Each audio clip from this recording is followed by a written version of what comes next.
पार्टियां कह रही हैं कि अगर इंडिया का दल एकमत होकर चुनाव लड़ता है दिल्ली में तो शायद कुछ जीत का नतीजा केजरीवाल की तरफ होता है। कुछ नहीं होता। केजरीवाल के खिलाफ जितना आक्रोश था, बीते दिनों तेजस्वी यादव ने कहा था कि अगर इतनी बिहार में प्रगति हुई है, विकास हुई है, तो जगह जगह टेंट से ढकवाया जा रहा है, जहाँ गरीबों का घर है गांव के गांव खाली करा दिया जा रहा है। और ये भी आरोप लगाया कि अरबों रुपए प्रगति यात्रा के नाम पर खर्च हो रहे हैं। तो भाई वो क्या बोलेगा, उसके पास बोलने के लिए 100 रुपये हमारी बहन योजना लेकर के घर घर देखे ने छपवा दिया है। तो क्या हो जाएगा? भगवान ऊपर से चलाएंगे तो लागू होने वाला है। कहा था कि जब हम थे नौकरी की घोषणा कर रहे थे तो यही निधि जी कर रहे थे कि बाप घर से पैसा लेबो आ वहीं नौकरी की वैकेंसी का पैसा दे ये रहे। बात कौन सुना था? इसलिए तो खुद बोल रहे थे। तो खुद बोले अपना बात। की पार्टी जो चल रही है उनके कहीं बाहर से फंड आ रहा है, इसकी जांच होगी क्या? कुछ जानकारी ये तो सब लोग आश्चर्य कर रहा है। बिहार के लगभग 14 करोड़ लोग आश्चर्य करता है कि टेंट वाला कहाँ से लगा। ग्रामीण विकास मंत्री रह चुके हैं।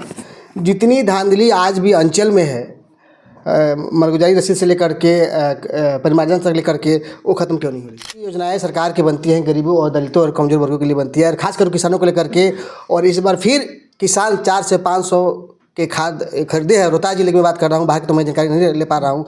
और फिर कालाबाजारी भी हुई है और गेहूं का पटवन सूख रहा है खादों को बिना। 50 बोरा से बड़ा बात हमको बताया कि भ्रष्टाचार इस व्यवस्था की सतही गंदगी नहीं है। जदयू के वरीय नेता शिवराज सिंह कुशवाहा जी हैं और पूर्व ग्रामीण विकास मंत्री भी रह चुके हैं और वर्तमान में विधान परिषद के सदस्य हैं।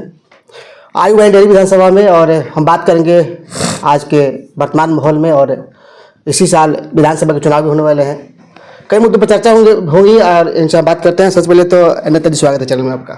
चलिए, आपके चैनल के माध्यम से जितने लोग देख रहे हैं उनको मेरे तरफ से धन्यवाद, बधाई। हाल ही में दिल्ली में विधानसभा चुनाव संपन्न हुआ जहां बीजेपी की जीत हुई। चुनाव को लेकर के क्या कहेंगे आप?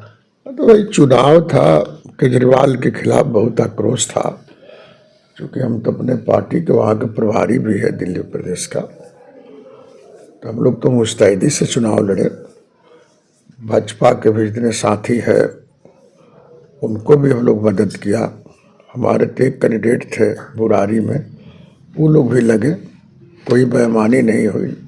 हार जीत तो हुआ करते हैं, लेकिन हम लोग 1,01,000 वोट ला करके चुनाव हार गए। एक सीट मिला था आप लोगों को? एक सीट पर समझौता था। चिराग जी को भी एक सीट मिला था, वो सीट नहीं निकला। बाकी तो बहुमत की सरकार बन गई, कोई दिक्कत नहीं। दिल्ली के बाद अब इसी साल बिहार में भी विधानसभा के चुनाव होने वाले हैं। क्या पार्टी जदयू खुद के चुनाव लड़ेगी या गठबंधन एनडीए? गठबंधन में कोई दरार नहीं है, रत्ती भर दरार नहीं है। कुछ पार्टियां कह रही हैं कि अगर इंडिया का दल एकमत होकर चुनाव लड़ता है दिल्ली में तो शायद कुछ जीत का नतीजा केजरीवाल की तरफ होता है। कुछ नहीं होता। केजरीवाल के खिलाफ जितना आक्रोश था, उसमें लालू जी हो, कांग्रेस भी लड़ा था।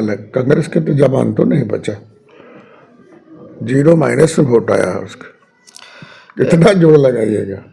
बिहार में क्या इस बार होने वाला है विधानसभा का चुनाव है, क्या असर पड़ेगा यहाँ पर भी? क्या 2025 फिर से नीतीश को नो असर नहीं है। नीतीश की सीट अभी से आप लोग बुक कर दें नीतीश जी का? हाँ, बुक है। अपने कार्यकाल के समय में नीतीश जी 15वीं यात्रा कर रहे हैं बिहार का, प्रगति यात्रा, क्या कहेंगे? अरे प्रगति यात्रा में प्रगति हो रहा है।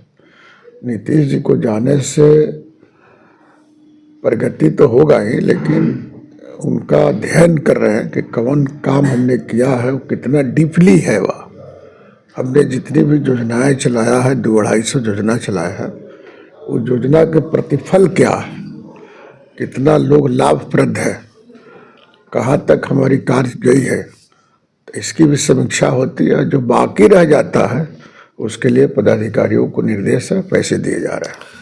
बीते दिनों तेजस्वी यादव ने कहा था कि अगर इतनी बिहार में प्रगति हुई है, विकास हुई है, तो जगह जगह टेंट से ढकवाया जा रहा है, जहां गरीबों का घर है गांव के गांव खाली करा दिया जा रहा है। और ये भी आरोप लगाया कि अरबों रुपए प्रगति यात्रा के नाम पर खर्च हो रहे हैं। तो भाई वो क्या बोलेगा, उसके पास बोलने के लिए कोई मुद्दा है?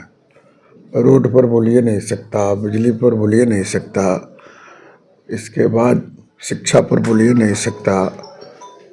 कई प्रकार की समस्या से जूझ रहा था देश बिहार, उनके हुकूमत में कुछ हुआ ही नहीं है तो क्या चीज़ पर बोलेंगे? उनके बोलने का नैतिक अधिकार है, कौन सुन रहा उनका? ऐसा ही बकर बकर बोलते हैं। बोलिए मैंने तो 100 रुपये हमारी बहन योजना ला करके घर घर देखने छपवा दिया है। तो क्या हो जाएगा? भगवान भी ऊपर से चलाएंगे तो लागू होने वाला है, चुनावी स्टंट है। हालांकि सब पब्लिक जानती है कि सिर्फ बोलता है, करता कुछ नहीं है। तो उन्होंने तो कहा था कि जब हम थे नौकरी की घोषणा कर रहे थे तो यही निधि जी कर रहे थे कि बाप घर से पैसा लेबो आ वही नौकरी के वैकेंसी का पैसा दे ये रहे। बात कौन सुना था? तो इसलिए तो खुद बोल रहे थे। तो खुद बोले, अपना बात बोल रहा है। ये कौन बात पब्लिक में बात आई थी, सोशल मीडिया पर बात आई थी? नीतीश कुमार इतना छोटा बात थोड़े बोलेंगे। नीतीश कुमार नेता है, बिहार का मुख्यमंत्री है, तो नीतीश कुमार का सिग्नेचर से बहाली होता है। वो शिक्षा मंत्री थे, ये बोल रहे हैं कि हमने बहाल किया है। तो तेजस्वी यादव शिक्षा मंत्री थे, उनके अंडर में कमिश्नर था। आज नीतीश जी औरंगाबाद में आए हुए हैं और रोहतास जिले में भी कार्यक्रम है, आगे दो कार्यक्रम मणिपुर में। हाँ, क्या तैयारी चली? 15 को है बहुत बक्सर, 16 को है भोजपुर, फिर यहाँ है, लास्टे हैं, 20-22 खत्म हो जाएगा। फिर हाउस चलने वाला है ना 26 तारीख से।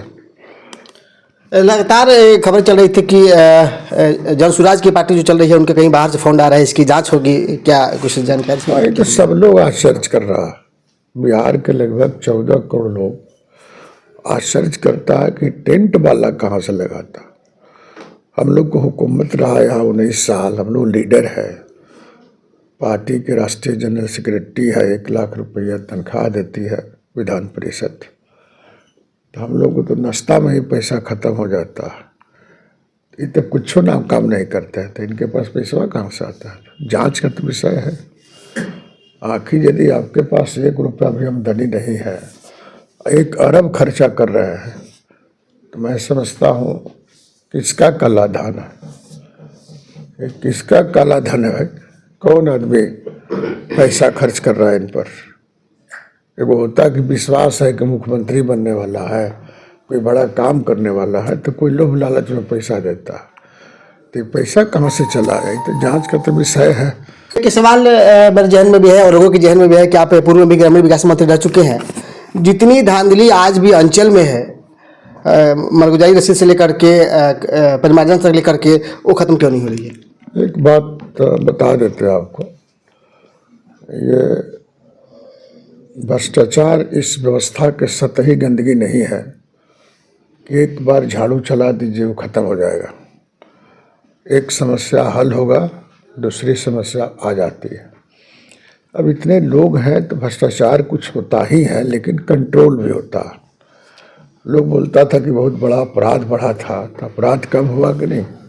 अपराधी जेल में जा रहे हैं, भ्रष्टाचारी पकड़े जा रहे हैं। हमको तो लगता है कि 75 ऐसे IAS अफसर है, IPS, जिनकी संपत्ति सीज कर ली गई है, सीज करके उसको सार्वजनिक कर दिया गया। लोग पकड़ाते हैं, अखबार में सुनते होंगे, सोशल मीडिया पर देखते होंगे कि आज घूस लेते कर्मचारी पकड़े गए, घूस लेते CEO पकड़े गए। तो हमारी हुकूमत में चोरी भी हो रही है तो उसका निवारण भी हो रहा है, चोर को पकड़ा भी जा रहा है। चलिए, जितनी भी योजनाएं सरकार की बनती हैं गरीबों और दलितों और कमजोर वर्गों के लिए बनती है, और खासकर किसानों को लेकर के, और इस बार फिर किसान 400 से 500 के खाद खरीदे हैं। रोहतास जिले की बात कर रहा हूँ, बाहर की तो मैं जानकारी नहीं ले पा रहा हूँ। और फिर कालाबाजारी भी हुई है और गेहूं का पटवन सूख रहा है खादों के बिना। 50 बोरा से एक बात हमको बताया कि भ्रष्टाचार इस व्यवस्था की सतही गंदगी नहीं है। कुछ घटनाएं परिघटनाएं हो सकती है, लेकिन किसानों के हित में माननीय प्रधानमंत्री जी ने जो बजट लाया है, तो उस बजट में 3 लाख रुपया था क्रेडिट, उन्होंने बढ़ा करके कर दिया 5 लाख क्रेडिट, और 12 लाख रुपया पर कोई टैक्स नहीं लगेगा आमदनी पर, तो उनके लिए भी है। लेकिन यदि ब्लैक मार्केटिंग हो रही है तो इस पर पत्राचार करना चाहिए, लिखना चाहिए वरीय पदाधिकारी को। छापेमारी होगी, गोदाम सीज होगा, कई गोदाम सीज हुआ करते हैं। तो हम बता दिए एक ही लाइन में कि भ्रष्टाचार इस व्यवस्था की सतही गंदगी नहीं है कि तुरंत साबुन लगाइए और ख़त्म हो जाएगा। इसके खिलाफ लगातार चिंतन करना पड़ेगा, संघर्ष करना पड़ेगा लोगों को। चलिए, रोहतास की धरती पे आए हुए हैं, कहाँ कहाँ और कार्यक्रम है या ना, हम तो एक शादी समारोह में जाएंगे और एक ठो महिला के लड़की की हत्या हुई है बनारस में, सासाराम, उनके परिजन से मिलेंगे। अब हत्या के कारण क्या है नहीं है, लेकिन जो भी कुछ घटनाएं घटी है दुर्भाग्यपूर्ण है, ऐसा नहीं घटना चाहिए। वहाँ भी बीजेपी की सरकार, हम लोग गठबंधन की सरकार है, तो जाएंगे तो समाचार पूछेंगे, लोगों से मिलेंगे जुलेंगे। यही बात। इसी साल विधानसभा उपचुनाव वाले हैं जो होने वाला है, आम लोगों से क्या अपील है? आम लोगों से अपील है कि आप एनडीए गठबंधन को आप मजबूत करिए, क्योंकि हम लोग के हाथ में 2005 में जब सरकार मिली थी, बिहार मिला था, तो विकास जीरो पर था।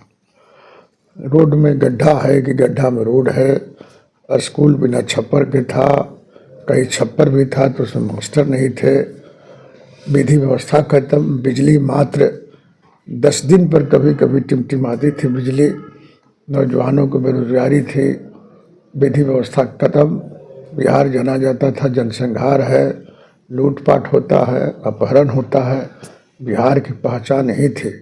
तो 2005 के बाद जो बिहार में जो बदलाव हुआ है, 2005 के पहले बिहार का बजट कितना था? 23,000 करोड़ का, आज बात 3,00,000 करोड़ का बजट। तो परिवर्तन हुआ है। तो हम तो कहेंगे कि बिहार को और विकसित बनाना है, सुंदर बिहार बनाना है, तो आप सब साथी से आग्रह है, बिहार वासियों से आग्रह है कि 2025 में फिर से नीतीश को लाइए, एनडीए को मजबूत कीजिए और बिहार को और आगे बढ़ाइए। हम बात कर रहे थे पूर्व मंत्री, ग्रामीण विकास मंत्री शिवमोहन कुशवाहा जी से, और आपने सुना, अपनी बातों को रखा और बिहार के विकास के बारे में चर्चा हुई। कमेंट सेक्शन में जाइए, आप क्या सोचते हैं जदयू के बारे में और बिहार के बारे में, जरूर लिखिएगा।